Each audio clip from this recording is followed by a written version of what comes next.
Hello everybody, I am Jmulls of Jmulls Gaming, and we have some rather interesting data coming out of Pax West 2024 for Final Fantasy XIV. At this event, they had a UI-based panel, user interface, and we actually got some statistics coming out of it. And funnily enough, when it comes to a lot of discussion about minute details about these games, normally we just go off of our own experiences, or we speak in hyperbole. Rarely do we ever actually get grounded with facts. So I want to go over a few of them that were revealed at this PAX West panel. And a tale as old as time. Controller or mouse and keyboard. PC supremacy reigns supreme a little bit here. The way you play Final Fantasy XIV is imperative. It's important. It determines how the game is designed, how the game plays, and how the game should flow. Especially if you try and get the game to work with both controller and mouse and keyboard, which is something that Final Fantasy XIV is famous for. Now, personally, I've been playing MMOs with mouse and keyboard since I was about 7 years old, so the concept of using a controller is as foreign to me as inhaling nitrous oxide. I don't get it, I don't understand it, I've tried it for like little bursts here and there, it doesn't click with me, I don't like it, I don't feel it. And you know what? North America and Europe agree with me, hell yeah, brother. For North America, turns out 60% people are, to quote them, team mouse and keyboard, and only 40% are team gamepad. Whereas in Europe, they are 67% team mouse and keyboard, and 33% team gamepad. Europe's pretty based there, not gonna lie. However, the script is proverbially flipped when it comes to Japan, where interestingly enough, 77% use gamepad compared to 23% being team mouse and keyboard. This is a massive disparity where, of these three statistics, Japan's the only one that is predominantly team gamepad. Another interesting one is the type of camera you use. Final Fantasy XIV has two main ones, Standard and Legacy. Standard type is very reminiscent to me, as a former World of Warcraft player, of that camera style. Whereas Legacy, if you hit the S key on your keyboard, your character's gonna do a 180, turn around, and start running in that direction, instead of trying to backpedal. And in a clean sweep, 3 out of 3 like it's fish, Legacy reigns supreme for camera options for Final Fantasy XIV players, whereas 69% in North America elect for Legacy camera, where only 31% use Standard. In Europe, funnily enough, it's a little bit less than in North America, where 65% in Europe elect for Legacy and only 35% for Standard, but in Japan, it's a landslide. It's a one-sided beatdown of epic proportions, and this probably stems from Japan's heavy reliance and favorability towards controller play, since that is the camera style for that style of play. And as we've seen from the other regions, even for keyboard and mouse, Legacy still kind of reigns supreme. So in Japan, 97% of people elect for Legacy as opposed to Standard. So far, these statistics kind of fall in line with what we largely suspected to be true. Final Fantasy XIV being an MMORPG, mouse and keyboard reigns supreme, at least in North America and Europe. And as someone who has played this game with both Standard and Legacy camera, like, you can play it, but the game definitely feels far more fluid and natural with Legacy, so that being in the lead in every region is not too surprising, especially when it's the dominant 1-4 controller to begin with, but also it's really good at mouse and keyboard. Then we just have a few little snippets of additional information for things that will be implemented in the game later down the line.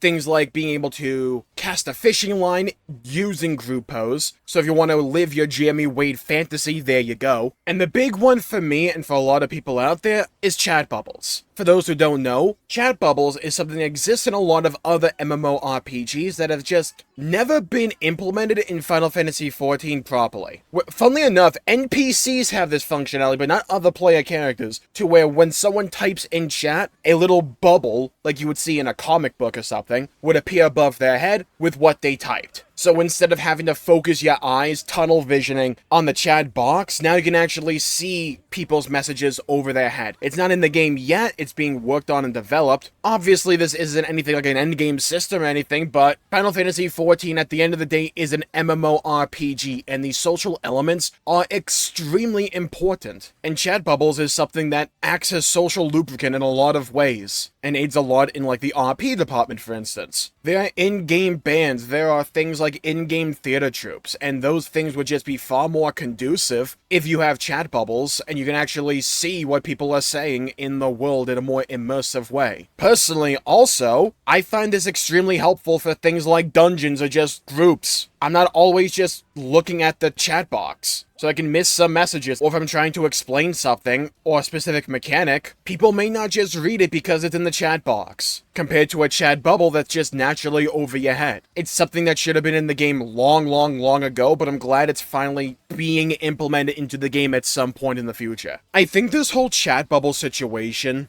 segues nicely into a larger topic that has been going on in the Final Fantasy XIV community for years and years at this point, and that is the state of add-ons. Because this is like basic functionality that mods have done for a long time now, but with Final Fantasy XIV being pretty much against add-ons / mods to its game, then I don't know how reasonable it is to ask people to wait for functionality that realistically should have been in this game from its inception, such as chat bubbles, with a toggle to disable them. Because either this functionality greatly enhances your experience and makes the game strictly better, or you don't care about it and you would just turn it off and you wouldn't pay attention to it at any point in the future. I don't see a world or reality out there where chat bubbles at all would be a net negative to anyone, so long as a toggle exists. Now, there is a counter argument, because if you let off the gas, right? And at least to my knowledge, it's not like they're going around every week banning people they detect to have add-ons. It's mainly just don't cause them any issues and they won't care. For an MMORPG, if you go too much in the realm of relying on add-ons and modifications instead of implementing these features into the game, then you kind of wind up in the World of Warcraft situation, which is a game that is, or at least can be, so heavily reliant on add-ons.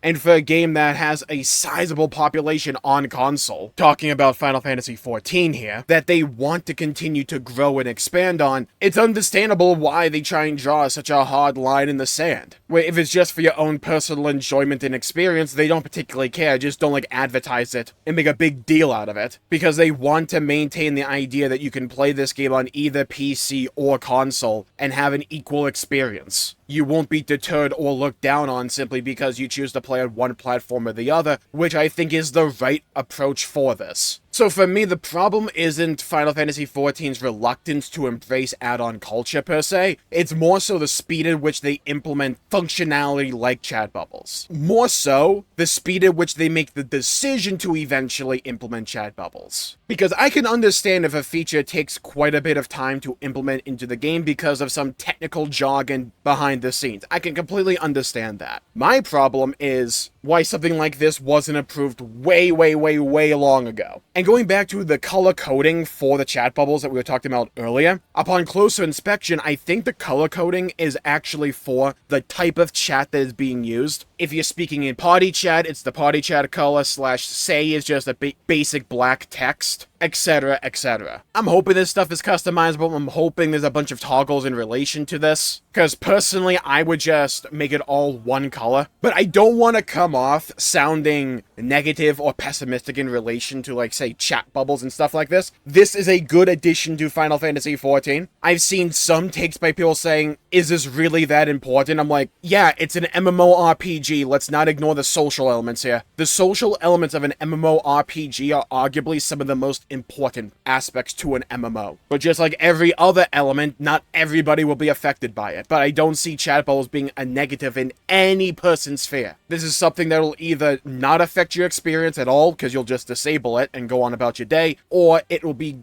greatly beneficial to the type of stuff you do in the game, even if you only want to have it enabled every now and then. Speaking of add-on stuff, they're implementing the raid tool thing. So essentially, if you want to lay down markers and stuff like that and prepare for a raid fight, so everybody has the information they need, so they know where to go. They're implementing that down the line. They've announced this before. Again, good functionality. I'm glad it's being implemented into the base game. I view this as a strictly positive thing. But yeah, I'm glad we got some data about, gamepad versus mouse and keyboard and legacy versus standard camera, because it's all well and good to argue about which is the best. It's better to just actually have statistics, so at least these conversations can be grounded in some kind of reality. And we don't have to engage in basic hypotheticals about, oh, controller's more popular, oh, mouse and keyboard's more popular, etc, etc. So yeah, nothing too major, but interesting things to know, and eventually some nice implementations into the game. So thumbs up for me. Thank you all for tuning in. My pleasure making the video. If you enjoyed it, please leave a like and subscribe. It really helps the channel out and help support future content, and I greatly appreciate it. Stay safe, have a great day, and I'll see you all next time. Bye-bye, everybody. Till we meet again.